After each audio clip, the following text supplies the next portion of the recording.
আজকের দিনটা ছিল বুধবার আর এখন সকালেই 11টা মতো বাজে। একটু আগে ঈশা তার জেঠুর সঙ্গে স্কুলে চলে গেছে আর আজ আমার স্কুল ছুটি, তাই আজ আমি বাড়িতে আছি। লাস্ট 5 বছরে আজ প্রথমবার দিনের অনেকটা সময় আমি একা একা কাটাবো। আজ নিজেকে অনেকটা মুক্ত মনে হচ্ছে।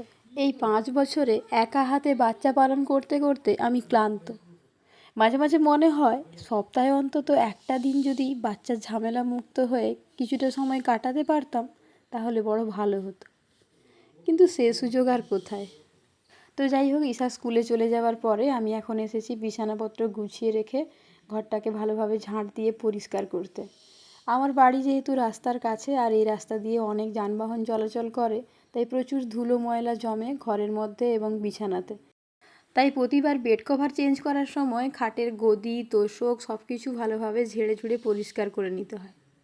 আর এদিকে গতকালকের ব্লগে আমি বলেছিলাম আমার ভিডিওতে কি পরিবর্তন এসেছে, তার উত্তরে কোয়েল চক্রবর্তী পাল লিখেছেন, আমার মনে হচ্ছে তোমার একটা সুখবর আছে। না গো, আমার কাছে কোনোই সুখবর নেই।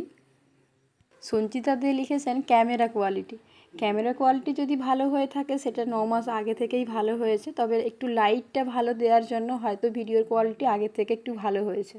আর যেটা আপনারা বুঝতে পারেননি সেটা হলো ভিডিওর ডিউরেশন।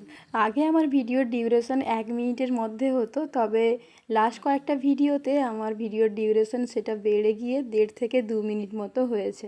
আপনাদের মধ্যে অনেকেই বলতেন একটু লং ভিডিও বানাতে, সেটা কখনো করার মতো সুযোগ পেতাম না, তবে এখন ইউটিউবে 3 মিনিট পর্যন্ত শর্টস ভিডিও আপলোড করা যায়, তাই এই রকম পরিবর্তনটা এনেছি। তো যাই হোক, এখন বিকেল 4টা মতো বাজে, ঈশাও বাড়ি চলে এসেছে আর সেই সঙ্গে আজকের ব্লগটা আমি এখানেই শেষ করছি। ব্লগটা কেমন লাগলো অবশ্যই কমেন্টে জানাবেন, ভালো লাগলে একটা লাইক করে দেবেন।